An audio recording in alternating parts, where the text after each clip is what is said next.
بالله من الشيطان الرجيم بسم الله الرحمن الرحيم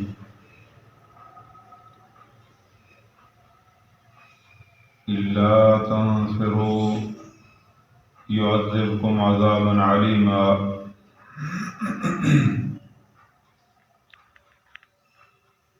اگر تم اللہ کے راستے میں نہ نکلو گے تو تمہیں شدید عذاب دے گا، دردناک عذاب دے گا۔ وَيَسْتَبْدِلْ قَوْمًا غَيْرَكُمْ، اور وہ کسی اور قوم کو تبدیل کر کے لے آئے گا۔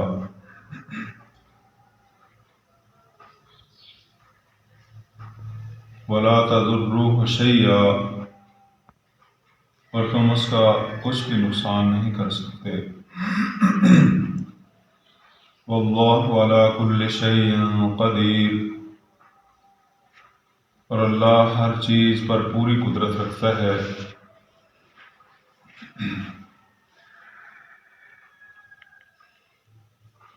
تو محترم بھائیو، یہ جنگ تبوک کا موقع تھا جب رسول اللہ صلی اللہ علیہ وسلم نے عمومی طور پر نکلنے کا اعلان کیا اور اس بات کو بھی واضح کر دیا کہ رومیوں کے خلاف معرکہ ہے۔ تو اس موقع پر کچھ لوگ پس و پیش کر رہے تھے، گرمی کا بہانہ کر رہے تھے، پکی ہوئی فصلوں کا عذر بیان کر رہے تھے۔ تو اللہ رب العزت نے یہ آیات اتاری کہ اگر تم اللہ کے راستے میں نہیں نکلو گے تو وہ تمہیں شدید عذاب سے دوچار کرے گا، یعنی عذاب علیم سے دوچار کرے گا۔ تو وہ عذاب علیم جو دنیا کے اوپر بھی رسوائی کا سبب ہے اور آخرت کے اوپر بھی جہنم کی صورت میں بندے کے لیے کافی ہے۔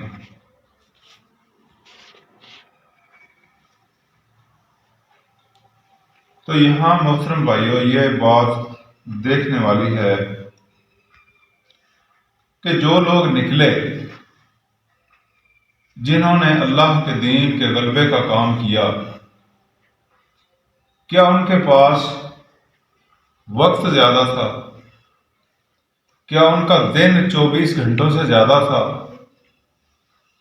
یا ان کی عمریں زیادہ تھیں؟ کیا وجہ تھی کہ انہوں نے کام کیا اور دنیا کے اوپر اسلام کو غالب کرنے کا کردار ادا کیا؟ اور اس کے نتائج پھر ہم نے دیکھے، اس آسمان نے دیکھے، اس زمین نے دیکھے۔ آج ہم بھی پڑھتے ہیں اور بڑا فخر کرتے ہیں اس بات پہ۔ اور جو بندہ اللہ کے دین کا کام نہیں کرتا اور سستیوں میں پڑا رہتا ہے اور اپنی مصروفیات کے اندر کھویا رہتا ہے، اپنی دنیا بنانے اور چمکانے کے اندر لگا رہتا ہے، تو کیا اس کے پاس وقت تھوڑا ہوتا ہے؟ کیا اس کی عمر تھوڑی ہوتی ہے؟ نہیں محترم بھائیو، اس کی نہ عمر تھوڑی ہوتی ہے، نہ وقت تھوڑا ہوتا ہے۔ اس کی عمر کے اندر برکت نہیں ہوتی۔ یہ کام تب ہوتے ہیں جب عمر کے اندر برکت ہوتی ہے۔ عمر وہی 40 50 سال 60 سال ہوتی ہے، لیکن کچھ لوگ ایسا کام کر جاتے ہیں کہ رہتی دنیا تک لوگ اس سے استفادہ کرتے ہیں، اور کچھ لوگ ایسا کام کر کے جاتے ہیں کہ ان کے مرنے کے بعد بھی انہیں کوئی یاد نہیں کرتا۔ ایسی نسل تیار کر جاتے ہیں کہ ان کے مرنے کے بعد کوئی ان کا نام لیوا نہیں ہوتا، کوئی ان کے لیے دعائے مغفرت کرنے والا نہیں ہوتا، کیونکہ انہوں نے اللہ کے دین کا سوچا ہی نہیں ہوتا۔ لوگوں کے اوپر کام کرنا تو دور کی بات ہے، وہ اپنے گھر کے اندر بھی ایسا ماحول نہیں بنا کے جاتے کہ ان کا کوئی اللہ کے ساتھ تعلق ہو، اللہ کے ساتھ کوئی رابطہ ہو، لوگ صبح اٹھنے والے ہوں، اللہ کے سامنے گریہ داری کرنے والے ہوں۔ ایسا کوئی ماحول کریٹ کر کے نہیں جاتے، تو ان کے بعد ان کی جائیدادوں پر لوگ پھر لڑ رہے ہوتے ہیں۔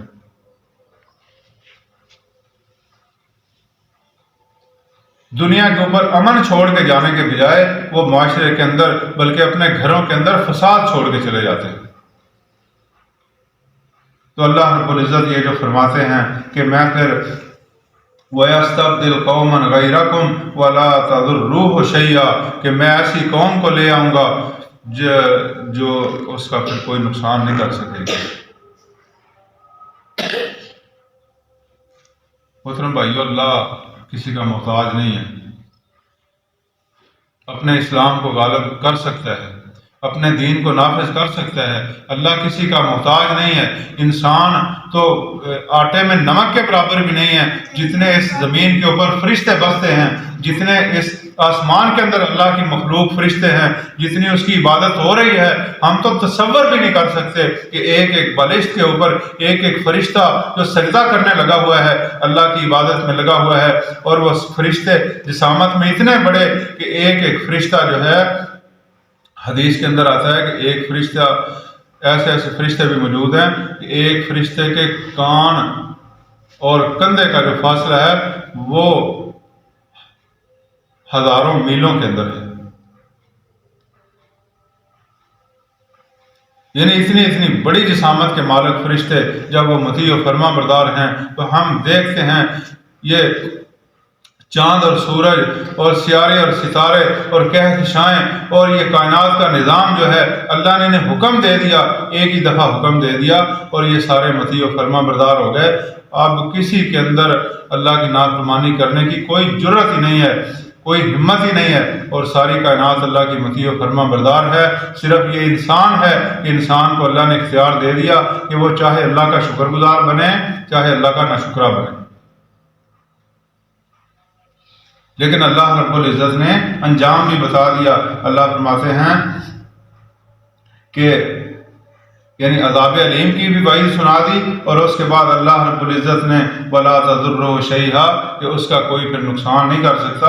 وَاللَّهُ عَلَىٰ كُلِّ شَيْءٍ قَدِيرٌ اللہ اس پر پوری طرح قدرت رکھتا ہے، یعنی اللہ کسی مخلوق کا محتاج نہیں ہے۔ محترم بھائیو، آزمائش، امتحان ہمارے لیے ہے کہ ہم دنیا میں کیا کرتے ہیں، کیا کر کے جاتے ہیں، ہم کیا کردار چھوڑ کے جاتے ہیں۔ جو زندہ رہنے والی چیز ہے، لوگ دنیا سے چلے جاتے ہیں لیکن ان کا کردار زندہ رہتا ہے۔ تو اللہ تعالیٰ اس دین اسلام کے لیے ہمیں بھی کچھ کر کے جانے کی اللہ ہمیں توفیق عطا فرمائے۔ وآخر دعوانا ان الحمد للہ رب العالمین۔